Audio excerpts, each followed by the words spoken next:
വളരെ വലിയ range of opportunities ഉള്ള വളരെ വലിയൊരു മേഖലയാണ് എന്താണ് മെഡിക്കൽ എഡ്യൂക്കേഷൻ രംഗം എന്ന് പറയുന്നത്. നിങ്ങളൊരു സൂപ്പർ സ്പെഷ്യാലിറ്റി ഡോക്ടർ ആവാനായിട്ട് എത്ര വർഷം നിങ്ങൾക്ക് വേണ്ടി വരും? 5 വർഷം MBBS പഠിച്ചു, നീറ്റ് എഴുതിയതിന് ശേഷം നിങ്ങൾ ഇനി ഡയറക്റ്റോ ഇല്ലാതെ എന്താണ് നിങ്ങൾ PG കഴിഞ്ഞിട്ടാണ് നിങ്ങൾ സൂപ്പർ സ്പെഷ്യാലിറ്റിക്ക് പോകുന്നതെങ്കിൽ പോലും വീണ്ടും ഒരു 6 വർഷം അല്ലേ? അപ്പോൾ ഏകദേശം 12 വർഷം വേണം നിങ്ങളൊരു സൂപ്പർ സ്പെഷ്യാലിറ്റി ഡോക്ടർ ആവാനായിട്ട്. അത് കഴിഞ്ഞ് വീണ്ടും നിങ്ങളുടെ ഫ്രണ്ടിൽ എന്തുണ്ട്? ഫെലോഷിപ്പ് പ്രോഗ്രാമുകൾ, പോസ്റ്റ് ഡോക്ടോറിയൽ ഫെലോഷിപ്പുകളൊക്കെ ചെയ്യാനായിട്ടുള്ള ഓപ്ഷൻസും MBBSന് പോകുന്നതിന് മുമ്പായിട്ട് തന്നെ എവിടെയാണ് നിങ്ങൾ പോയിട്ട് ഫൈനലി നിൽക്കാൻ പോകുന്നത് എന്നുള്ളൊരു കാര്യത്തെക്കുറിച്ച് ഒരു ഡിസിഷൻ എടുത്തിട്ട് വേണം എന്താണ് നിങ്ങൾ മുന്നോട്ട് പോകാനായിട്ട്. കറണ്ടിൽ നിങ്ങൾ +2 പഠിക്കുന്നവരോ അല്ലെങ്കിൽ +2 പഠനം കഴിഞ്ഞതിന് ശേഷം മെഡിക്കൽ രംഗത്ത് നല്ലൊരു കരിയർ ഷേപ്പ് ചെയ്യണമെന്ന് ആഗ്രഹിക്കുന്ന വിദ്യാർത്ഥികളിൽ പലരും ഒരിക്കലെങ്കിലും ചിന്തിച്ചിട്ടുണ്ടാകുന്ന ഒരു കാര്യമായിരിക്കും MBBSന് അഡ്മിഷൻ നേടുക എന്നത്. പക്ഷേ നിങ്ങളിൽ എത്ര പേര് MBBS കഴിഞ്ഞിട്ട് എന്തൊക്കെയാണ് സാധ്യത എന്നുള്ളതിനെക്കുറിച്ച് ചിന്തിച്ചിട്ടുണ്ടാവുകയല്ലേ? എനിക്ക് തോന്നിയെന്ന് പറഞ്ഞാൽ നിങ്ങളിൽ മിനിമം ഒരു 80% പേരെങ്കിലും ഓൾറെഡി MBBSനെ കുറിച്ചും അത് കഴിഞ്ഞതിന് ശേഷം MBBS കഴിഞ്ഞിട്ട് ഏതിൽ PG ചെയ്യണമെന്നും ഏതിൽ സൂപ്പർ സ്പെഷ്യാലിറ്റി ചെയ്യണമെന്നും ഏത് മേഖലയിൽ നിങ്ങളുടെ കരിയറിനെ കൊണ്ട് നിർത്തണം എന്നുള്ള കാര്യത്തെക്കുറിച്ചൊക്കെ ഓൾറെഡി ചിന്തിച്ചിട്ടുണ്ടാകും എന്നതാണ് എൻ്റെ വിശ്വാസം. നമ്മൾ ഇന്ത്യയുടെ കാര്യം എടുക്കുന്ന സമയത്ത്, അതായത് നാഷണൽ മെഡിക്കൽ കമ്മീഷൻ്റെ കാര്യം എടുക്കുന്ന സമയത്ത്, നാഷണൽ മെഡിക്കൽ കമ്മീഷൻ ഇന്ന് ലോകത്തിൻ്റെ തന്നെ മെഡിക്കൽ എഡ്യൂക്കേഷൻ രംഗമെടുക്കുകയാണ് എങ്കിൽ ഏറ്റവും മികച്ച ഒരു ബോഡി തന്നെയാണെന്ന് നമുക്ക് പറയാനായിട്ട് സാധിക്കും. MBBS കഴിഞ്ഞതിന് ശേഷം നമുക്ക് 8 മേഖലകൾ, അതായത് 8 സ്ട്രീമുകളിലായി വിവിധങ്ങളായ സബ്ജക്റ്റുകളിൽ PGയും അത് കൂടാണ്ട് നമുക്ക് എന്താണ് ഡിപ്ലോമ പ്രോഗ്രാമുകളും ഫെലോഷിപ്പും ഒക്കെ ചെയ്യാനായിട്ടുള്ള ഒരുപാട് ഓപ്ഷൻസ് എന്ത് ചെയ്യുന്നുണ്ട് നാഷണൽ മെഡിക്കൽ കമ്മീഷൻ നമുക്ക് വേണ്ടി മാറ്റിവെച്ചിട്ടുണ്ട്. ദെൻ ആഫ്റ്റർ PG നമ്മൾ നോക്കുകയാണെങ്കിൽ നമ്മൾ സൂപ്പർ സ്പെഷ്യാലിറ്റിയിലോട്ട് പോകുന്ന സമയത്ത് 3 വിഭാഗങ്ങളിലായിട്ട് നമുക്ക് എന്ത് ചെയ്യാനായിട്ട് സാധിക്കും? സൂപ്പർ സ്പെഷ്യാലിറ്റി എന്ന് ചെയ്യാനായിട്ടുള്ള ഓപ്ഷൻസും നാഷണൽ മെഡിക്കൽ കമ്മീഷൻ നമുക്ക് വേണ്ടി ഒരുക്കി വെച്ചിട്ടുണ്ട്. ദെൻ കറൻ്റ് നമ്മൾ നാഷണൽ മെഡിക്കൽ കമ്മീഷൻ്റെ സബ്ജക്ട്സ് കോമ്പിനേഷൻ എടുക്കുകയാണെങ്കിൽ 57 സബ്ജക്റ്റുകളിൽ ഇന്ന് ഇന്ത്യയിൽ നമുക്ക് എന്ത് ചെയ്യാം? മെഡിക്കൽ രംഗത്ത് ക്ലിനിക്കലും നോൺ ക്ലിനിക്കലുമായ രംഗങ്ങളിൽ PhD ചെയ്യാനായിട്ടുള്ള ഓപ്ഷനും നാഷണൽ മെഡിക്കൽ കമ്മീഷൻ എന്ത് ചെയ്യുന്നുണ്ട്? സ്റ്റുഡൻസിന് വേണ്ടി മാറ്റിവെച്ചിട്ടുണ്ട്. അത് കൂടാണ്ട് PhD ചെയ്തതിന് ശേഷം സ്റ്റുഡൻസിന് വേണ്ടിയിട്ട് എന്ത് ചെയ്യുന്നുണ്ട്? പോസ്റ്റ് ഡോക്ടോറിയൽ ഫെലോഷിപ്പ് പ്രോഗ്രാമുകളും MPhil പ്രോഗ്രാമുകളും അങ്ങനെ വളരെ വ്യത്യസ്തമായൊരു ലോകം തന്നെയാണ് എന്ത് MBBS കഴിഞ്ഞ വിദ്യാർത്ഥികൾക്ക് വേണ്ടി നാഷണൽ മെഡിക്കൽ കമ്മീഷൻ ഒരുക്കി വെച്ചിട്ടുള്ളത്. അപ്പോൾ കറൻ്റ് നിങ്ങൾ +2 പഠിക്കുന്ന ഒരു വിദ്യാർത്ഥിയാണ്, +2 കഴിഞ്ഞതിന് ശേഷം നിങ്ങൾ MBBS പഠിക്കാനൊക്കെയാണ് പ്ലാൻ ചെയ്യുന്നത്, അല്ലെങ്കിൽ നിങ്ങളിപ്പോൾ റിപ്പീറ്റ് ചെയ്തുകൊണ്ടിരിക്കുന്ന വിദ്യാർത്ഥിയാണ്, എനിക്കിത് കഴിഞ്ഞതിന് ശേഷം എന്താണ് MBBS പഠിക്കണമെന്നൊക്കെയാണ് പ്ലാൻ എങ്കിൽ അതിനോടൊപ്പം തന്നെ നിങ്ങളുടെ MBBS കഴിഞ്ഞതിന് ശേഷം നിങ്ങൾ ഏത് ഫീൽഡിലാണ് നിങ്ങൾ PG ചെയ്യാനായിട്ട് പോകുന്നത്, അത് കൂടാണ്ട് നിങ്ങൾ സൂപ്പർ സ്പെഷ്യാലിറ്റി എങ്ങനെയായിരിക്കും ചെയ്യാൻ പോകുന്നത്, ആഫ്റ്റർ സൂപ്പർ സ്പെഷ്യാലിറ്റി നിങ്ങൾക്ക് എന്തെങ്കിലും പ്ലാൻ ഉണ്ടോ എന്നുള്ള കാര്യങ്ങളൊക്കെ കുറിച്ചൊക്കെ എന്താണ് നിങ്ങൾ വളരെ സീരിയസ് ആയിട്ട് തന്നെ ചിന്തിക്കേണ്ടതായിട്ടുണ്ട്. നമ്മൾ നോർമലി പ്രീവിയസ്ലി നമ്മൾ നോക്കുന്ന സമയത്ത് എന്ന് പറഞ്ഞു കഴിഞ്ഞാൽ വൺസ് MBBS കഴിഞ്ഞൊരു വിദ്യാർത്ഥിയെ സംബന്ധിച്ച് ആളുടെ ഫ്രണ്ടിലുള്ള മെയിനായിട്ടുള്ള ഒരു 3 ഓപ്ഷൻസ് എന്ന് പറഞ്ഞു കഴിഞ്ഞാൽ ഒന്നുകിൽ എന്ത് ചെയ്യുക? MBBS കഴിഞ്ഞതിന് ശേഷം ഡിപ്ലോമ പ്രോഗ്രാംസിന് പോകുക, അല്ലെങ്കിൽ MDക്ക് പോവുക, അല്ലെങ്കിൽ MSന് പോവുക. ഈ ഒരു 3 ഓപ്ഷൻസ് ആയിരുന്നു മെയിൻലി വിദ്യാർത്ഥികളുടെ ഫ്രണ്ടിൽ ഉണ്ടായിരുന്നത്. പക്ഷേങ്കിൽ 2021 നാഷണൽ മെഡിക്കൽ കമ്മീഷൻ എന്ത് ചെയ്തു? ഇന്ത്യയിലുള്ള ഡിപ്ലോമ പ്രോഗ്രാംസ് എല്ലാം തന്നെ എന്ത് ചെയ്തിട്ടുണ്ടായിരുന്നു? സ്റ്റോപ്പ് ചെയ്യുകയുണ്ടായി. നമ്മൾ ഡിപ്ലോമ പ്രോഗ്രാംസിൻ്റെ കേസ് എടുക്കുന്ന സമയത്ത് എന്ന് പറഞ്ഞാൽ ഇന്ത്യയിൽ ടോട്ടലായിട്ട് 2021 വരെ 57 ഡിപ്പാർട്ട്മെൻറ്റിലാണ് എന്ത് ചെയ്തിട്ടുണ്ടായിരുന്നത്? ഡിപ്ലോമ പ്രോഗ്രാംസ് റൺ ചെയ്തിട്ടുണ്ടായിരുന്നു. അതിൽ നമ്മുടെ ക്ലിനിക്കലും നോൺ ക്ലിനിക്കലുമായിട്ടുള്ള എല്ലാ സബ്ജക്റ്റുകളും ഉണ്ടായിരുന്നു. ഓക്കെ, നമ്മളിപ്പോൾ ക്ലിനിക്കൽ സബ്ജക്ട്സ് എന്ന് പറയുമ്പോൾ നമ്മൾ പേഷ്യൻറ്റുമായിട്ട് ഡോക്ടർ നേരിട്ട് ഇൻട്രാക്ട് ചെയ്യുന്ന സബ്ജക്റ്റുകളെയാണ് നമ്മൾ എന്ത് ചെയ്യുന്നത്? ക്ലിനിക്കൽ സബ്ജക്റ്റുകളെന്നും പേഷ്യൻറ്റുമായിട്ട് ഡയറക്റ്റ് ഇൻട്രാക്ഷൻ ഇല്ലാത്ത സബ്ജക്റ്റുകളെ നമ്മൾ നോൺ ക്ലിനിക്കൽ സബ്ജക്ട്സ് എന്ന് പറയും. നമ്മളിപ്പോൾ ബേസിക്കായിട്ട് എക്സാമ്പിൾ എടുക്കുകയാണെങ്കിൽ ജനറൽ മെഡിസിൻ എന്ന് പറയുന്നത് നമ്മുടെ ഒരു ക്ലിനിക്കൽ സബ്ജക്റ്റാണ്, അല്ലെങ്കിൽ പീഡിയാട്രിക് എന്ന് പറയുന്ന ഒരു ക്ലിനിക്കൽ സബ്ജക്റ്റാണ്. ദെൻ ഗൈനക്കോളജി എന്ന് പറയുന്ന ഒരു ക്ലിനിക്കൽ സബ്ജക്റ്റാണ്. നമ്മൾ ലാബ് റിലേറ്റഡ് ആയിട്ടുള്ള സ്പെഷ്യാലിറ്റീസ് ഇപ്പോൾ എടുക്കുകയാണെങ്കിൽ പത്തോളജി അല്ലെങ്കിൽ ഫാർമക്കോളജി ഇതുപോലുള്ള സബ്ജക്റ്റുകൾ എന്ന് പറയുന്നത് എന്താണ്? Non clinical സബ്ജക്റ്റുകളാണ്. ഓക്കെ, അപ്പോൾ ക്ലിനിക്കലും നോൺ ക്ലിനിക്കലുമായിട്ടുള്ള ഡിപ്ലോമ പ്രോഗ്രാംസ് നമുക്ക് അവൈലബിൾ ആയിട്ടുണ്ടായിരുന്നത് 57 സബ്ജക്റ്റുകളിലായിരുന്നു. ഡിപ്ലോമാസിൻ്റെ ഡ്യൂറേഷൻ ഉണ്ടായിരുന്നത് 2 വർഷമായിരുന്നു. പക്ഷേ എങ്കിൽ 2021 കൂടി എന്ത് ചെയ്തു? നാഷണൽ മെഡിക്കൽ കമ്മീഷൻ എന്ത് ചെയ്തു? ഡിപ്ലോമ പ്രോഗ്രാംസ് എല്ലാം തന്നെ സ്റ്റോപ്പ് ചെയ്തു. കറൻ്റ്ലി നമ്മുടെ MBBS കഴിഞ്ഞൊരു വിദ്യാർത്ഥിയുടെ ഫ്രണ്ടിൽ പിന്നെ വരുന്നൊരു ഓപ്ഷൻ എന്ന് പറഞ്ഞു കഴിഞ്ഞാൽ DNB എന്ന് പറഞ്ഞൊരു ഓപ്ഷൻ അവൈലബിൾ ആണ്. സോ ഡിപ്ലോമാസ് റീപ്ലേസ് ചെയ്തുകൊണ്ട് DNB എന്ന് പറഞ്ഞൊരു ഓപ്ഷൻ കറൻ്റ്ലി വിദ്യാർത്ഥികളുടെ ഫ്രണ്ടിൽ അവൈലബിൾ ആണ്. അപ്പോൾ DNBൻ്റെ എക്സാം കൊടുത്തതിന് ശേഷം എന്ത് ചെയ്യാം? DNBക്ക് പോകാനായിട്ടുള്ള ഒരു ഓപ്ഷൻ അവൈലബിൾ ആണ്. സോ അപ്പാർട്ട് ഫ്രം ദാറ്റ് നമ്മളിപ്പോൾ നാഷണൽ മെഡിക്കൽ കമ്മീഷൻ്റെ റെക്കഗ്നൈസ്ഡ് ആയിട്ടുള്ള ഒരു പ്രോഗ്രാം ലിസ്റ്റ് എടുക്കുകയാണ് എങ്കിൽ കറൻ്റ്ലി നമുക്ക് 7 സ്ട്രീമിലുള്ള പ്രോഗ്രാമുകളാണ് നമുക്ക് MBBS കഴിഞ്ഞൊരു വിദ്യാർത്ഥിക്ക് ഇന്ത്യയിൽ ചെയ്യാനായിട്ട് സാധിക്കുക. ഇതിൽ നമുക്ക് എന്ത് ചെയ്യാം? ചെയ്യുക, ഫെലോഷിപ്പ് പ്രോഗ്രാമുകൾ നമുക്ക് അവൈലബിൾ ആണ്. ഫെലോഷിപ്പ് പ്രോഗ്രാമുകളിൽ മെയിനായിട്ട് നമുക്ക് വരുന്നതെന്ന് പറഞ്ഞു കഴിഞ്ഞാൽ ന്യൂറോ അനസ്തോളജി വരുന്നുണ്ട്, അത് കൂടാണ്ട് ക്രിട്ടിക്കൽ കെയർ മെഡിസിൻ വരുന്നുണ്ട്, ഡയബറ്റോളജി വരുന്നുണ്ട്, മെഡിക്കൽ ഓങ്കോളജി, ഇത്തരത്തിലുള്ള ഏകദേശം 11 സബ്ജക്റ്റുകളിൽ കറണ്ടിൽ എന്താണ് നാഷണൽ മെഡിക്കൽ കമ്മീഷൻ്റെ അണ്ടറിലുള്ള കോളേജുകൾ, അതായത് ഇന്ത്യയിൽ അപ്രൂവ്ഡ് ഉള്ള കോളേജുകൾ നമുക്ക് എന്ത് ചെയ്യാം, ഫെലോഷിപ്പ് പ്രോഗ്രാമുകൾ ചെയ്യാനായിട്ടുള്ള ഓപ്ഷൻസ് അവൈലബിൾ ആണ്. പക്ഷേ ഫെലോഷിപ്പ് പ്രോഗ്രാമുകൾ നമ്മൾ ചെയ്യണമെങ്കിൽ എന്ത് ചെയ്യണം, നമ്മൾ PG നീറ്റ് എഴുതി ക്വാളിഫൈഡ് ആയതിനു ശേഷം മാത്രമായിരിക്കും നമുക്ക് എന്ത് ചെയ്യാൻ പറ്റുന്നത്, ഫെലോഷിപ്പ് പ്രോഗ്രാമുകൾ ചെയ്യാനായിട്ട് ഓപ്ഷൻ അവൈലബിൾ ആയിട്ട് വരുന്നത്.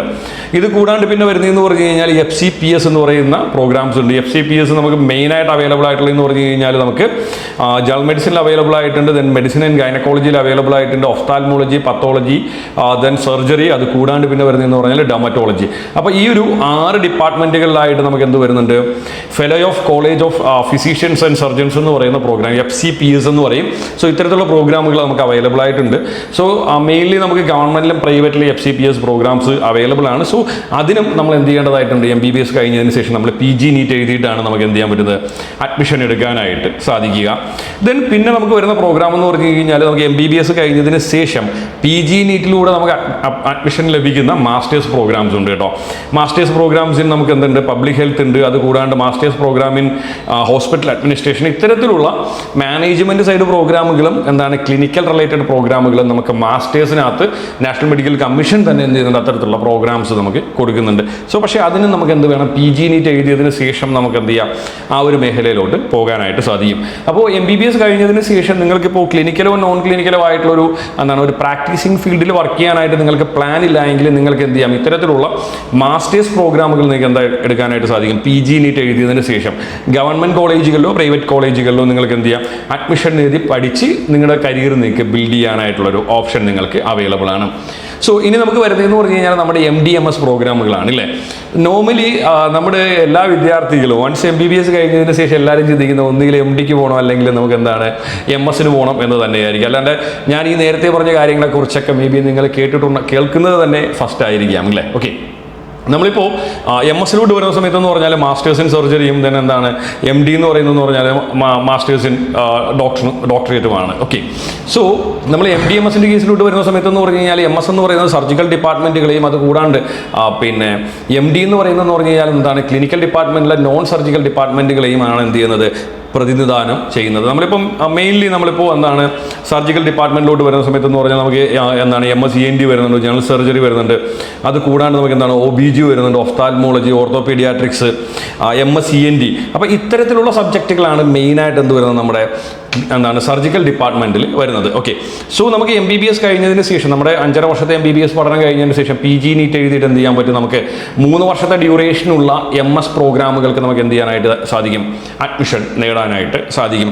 ദെൻ അതിനോടൊപ്പം തന്നെ പിന്നെ നമുക്ക് വരുന്ന ഒരു ഓപ്ഷൻ എന്ന് പറഞ്ഞു കഴിഞ്ഞാൽ എന്താണ് MD പ്രോഗ്രാമുകൾക്ക് അഡ്മിഷൻ നേടുക എന്നതാണ്. ഇപ്പോൾ നമ്മൾ MD എടുക്കുന്ന സമയത്ത് എന്താണ് MD ജനറൽ മെഡിസിൻ, ബിക്കോസ് അതിനകത്ത് നമുക്ക് സർജിക്കൽ വരുന്നില്ല, ദെൻ MD പീഡിയാട്രിക്സ് വരുന്നുണ്ട്. ഓക്കെ, സോ ഇത്തരത്തിലുള്ള എന്താണ് MD പ്രോഗ്രാമുകൾ എന്തുണ്ട് നമുക്ക് അവൈലബിൾ ആണ്. ഇപ്പോൾ MD പ്രോഗ്രാമുകളെ സംബന്ധിച്ചിട്ട് ഏകദേശം എന്താണ് 53 ബ്രാഞ്ചസ് 53ഓളം MD ബ്രാഞ്ചസ് എന്തുണ്ട് ഇന്ന് ഇന്ത്യയിൽ കറൻ്റ്ലി അവൈലബിൾ ആണ്.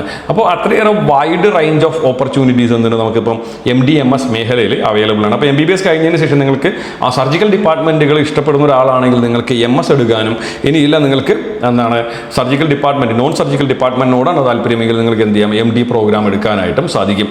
ഇനി നിങ്ങൾ MD പ്രോഗ്രാമിലോട്ട് വരുന്ന സമയത്തെന്ന് പറഞ്ഞു കഴിഞ്ഞാൽ MD പ്രോഗ്രാംസ് 2 തരത്തിലുണ്ട്. ഒന്നെന്ന് പറഞ്ഞു കഴിഞ്ഞാൽ ക്ലിനിക്കൽ സബ്ജക്റ്റുകളും നോൺ ക്ലിനിക്കൽ സബ്ജക്റ്റുകളും വരുന്നുണ്ട്. ഇപ്പോൾ നമ്മൾ ജനറൽ മെഡിസിനോ പീഡിയാട്രിക്സോ അല്ലെങ്കിൽ ഡെർമറ്റോളജിയോ ഒക്കെ പോലുള്ള സബ്ജക്റ്റുകൾ എന്ന് പറഞ്ഞാൽ ക്ലിനിക്കൽ ഡിപ്പാർട്ട്മെൻറ്റുകളാണ്. അതായത് നമ്മൾ എന്ത് ചെയ്യുന്നുണ്ട്, പേഷ്യൻറ്റുമായിട്ട് ഡയറക്റ്റ് ഇൻട്രാക്ട് ചെയ്യുന്നുണ്ട്. ഓക്കെ, ഇനി നമ്മൾ നോൺ ക്ലിനിക്കൽ സബ്ജക്റ്റുകളിലോട്ട് പോകുന്ന സമയത്ത് ഇപ്പോൾ നമ്മൾ anatomy, physiology, biochemistry, then pathology, pharmacology ഒക്കെ പോലുള്ള സബ്ജക്റ്റുകൾ എന്ന് പറഞ്ഞാൽ നോൺ ക്ലിനിക്കൽ സബ്ജക്റ്റുകളാണ്. അപ്പോൾ നമ്മുടെ ഫ്രണ്ടിൽ MDക്ക് നമുക്ക് 2 ഓപ്ഷൻസ് ഉണ്ട്. ഏതർ നമുക്ക് ക്ലിനിക്കൽസ് എടുക്കാനായിട്ട് സാധിക്കും, ഇല്ലെങ്കിൽ നോൺ ക്ലിനിക്കൽസ് എടുക്കാനായിട്ടുള്ള ഒരു ഓപ്ഷനും MD എടുക്കുന്ന വിദ്യാർത്ഥികളെ സംബന്ധിച്ചിട്ട് വരുന്നുണ്ട്. ഓക്കെ, സോ ഇനി നമ്മൾ MDMS ഇല്ലാണ്ട് പിന്നെ വരുന്ന ഓപ്ഷൻസ് എന്ന് പറഞ്ഞു കഴിഞ്ഞാൽ MBBS കഴിഞ്ഞതിന് ശേഷം എന്ത് ചെയ്യാൻ പറ്റും, നിങ്ങൾക്ക് MSCക്ക് പോകാനായിട്ടുള്ള ഓപ്ഷൻസ് അവൈലബിൾ ആണ്. നമുക്കിപ്പോൾ MSCയെ സംബന്ധിച്ച് നമുക്ക് എന്ത് വരുന്നുണ്ട്, MSc അനാട്ടമി വരുന്നുണ്ട്, മെഡിക്കൽ അനാട്ടമി വരുന്നുണ്ട്, മെഡിക്കൽ ബയോകെമിസ്ട്രി വരുന്നുണ്ട്, ദെൻ എന്ത് വരുന്നുണ്ട് medical pathology, pharmacology, medical physics, അത്തരത്തിലുള്ള ഒരുപാട് സബ്ജക്റ്റുകൾ എന്തുണ്ട് നമുക്ക് MSCക്കകത്ത് അവൈലബിൾ ആണ്. സോ നമുക്ക് MBBS കഴിഞ്ഞതിന് ശേഷം നിങ്ങൾക്ക് NEET PG കൊടുത്തതിന് ശേഷം MSc പോകാനായിട്ടുള്ള ഓപ്ഷൻസ് അവൈലബിൾ ആണ്.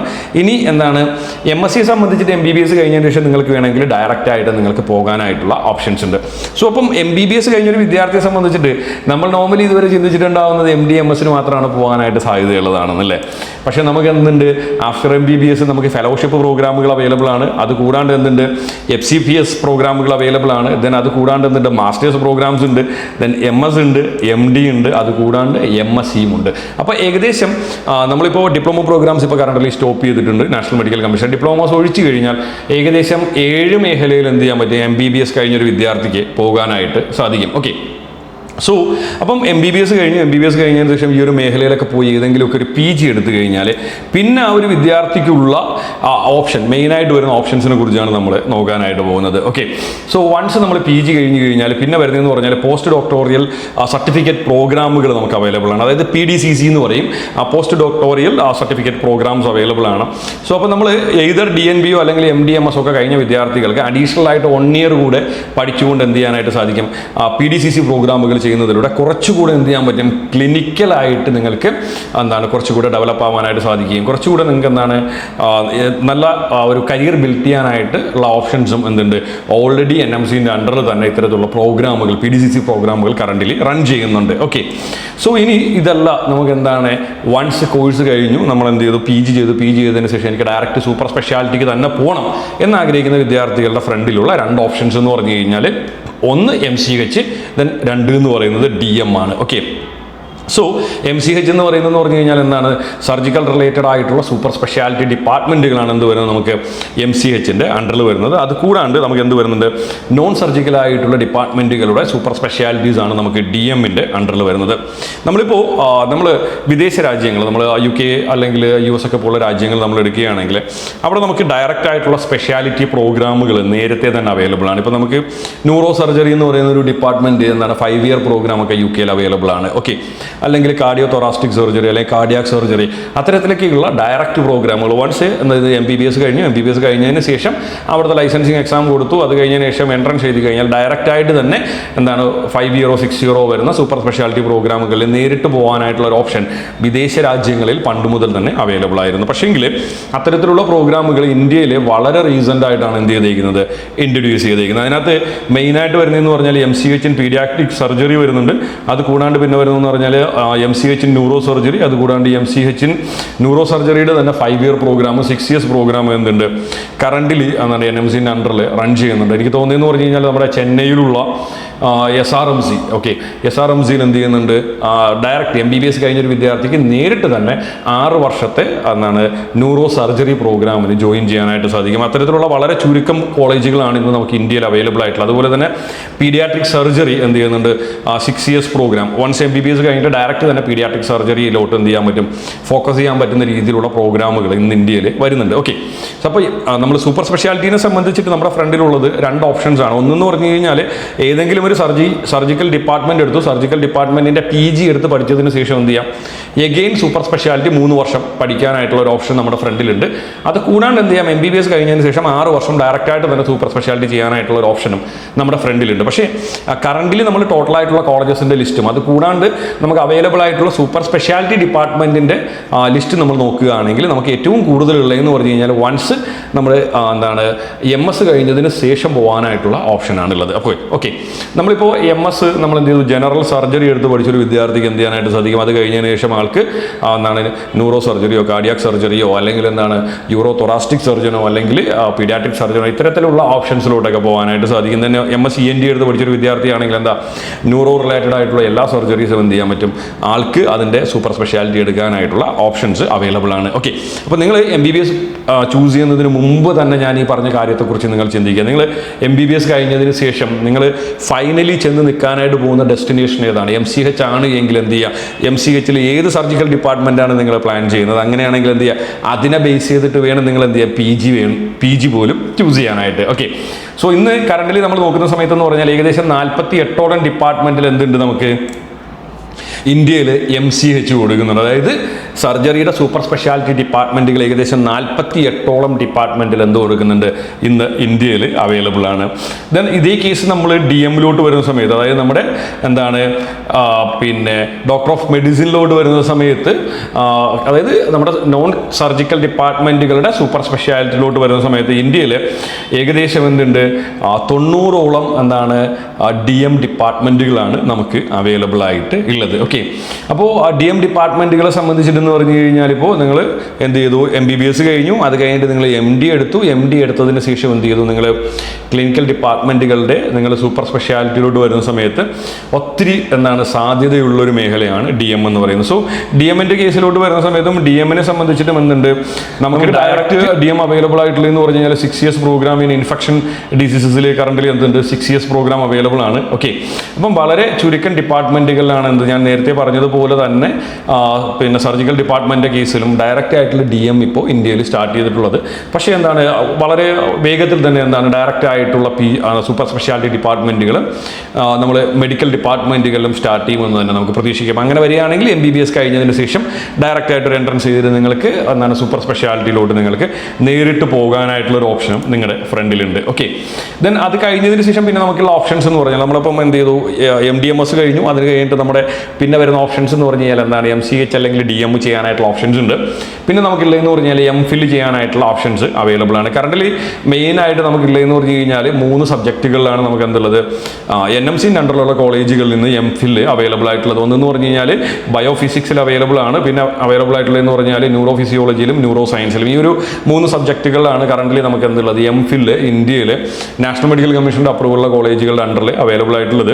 അതുകൂടാണ്ട് UGCയുടെ അപ്രൂവലുള്ള ഒരുപാട് കോളേജുകൾ, ഒരുപാട് കോഴ്സുകൾ ഉണ്ടാവും. ഞാൻ പറയുന്നത് മെഡിക്കൽ കോളേജസിൽ നമുക്ക് അവൈലബിൾ ആയിട്ടുള്ള NMC അപ്രൂവ്ഡ് ആയിട്ടുള്ള MPhil പ്രോഗ്രാമുകൾ ഇതാണ്. ഇതിനും നിങ്ങൾ എന്ത് ചെയ്യേണ്ടതുണ്ട്, നിങ്ങൾ നീറ്റ് എഴുതിയാൽ മാത്രമേ നമുക്ക് അഡ്മിഷൻ നേടാനായിട്ട് സാധിക്കത്തുള്ളൂ. ഓക്കെ, സോ നമ്മൾ അത് കഴിഞ്ഞു, നമ്മളിപ്പോൾ എന്താണ് നമ്മൾ PG കാര്യങ്ങളെല്ലാം ചെയ്ത് കഴിഞ്ഞു. അപ്പോൾ നമ്മൾ സപ്പോസ് ഒരു വിദ്യാർത്ഥിക്ക് തോന്നുകയാണ് എനിക്ക് എന്ത് ചെയ്യണം, റിസർച്ച് ഫീൽഡിലോട്ട് പോകണം, അല്ല എനിക്ക് PhD ചെയ്യണമെന്നൊക്കെ ആഗ്രഹിക്കുന്ന വിദ്യാർത്ഥികളാണെങ്കിൽ കറണ്ട്ലി NMCൻ്റെ അപ്രൂവ്ഡ് ആയിട്ടുള്ള 57 സബ്ജക്റ്റുകളിലാണ് എന്ത് കിടക്കുന്നത്. ഇന്ന് കറണ്ട്ലി 57 വിഭാഗങ്ങളിലായിട്ട് എന്ത് കിടക്കുന്നുണ്ട്, PhD വർക്കുകൾ നടക്കുന്നുണ്ട്. അപ്പോൾ അതുമായി റിലേറ്റഡ് ആയിട്ടുള്ള ഫീൽഡിൽ നിങ്ങൾക്ക് എന്ത് ചെയ്യാനായിട്ട് സാധിക്കും, PhD ചെയ്യാനായിട്ടുള്ള ഓപ്ഷൻസും കറണ്ട്ലി സ്റ്റുഡൻസിന് അവൈലബിൾ ആയിട്ട് ഉണ്ട്. ഓക്കെ, സോ PhD കഴിഞ്ഞതിന് ശേഷം പിന്നെ വരുന്നതെന്ന് പറഞ്ഞാൽ 2 പ്രോഗ്രാംസ് ആണ്. PhD കഴിഞ്ഞതിന് ശേഷം വീണ്ടും സ്റ്റുഡൻസിനുണ്ട്.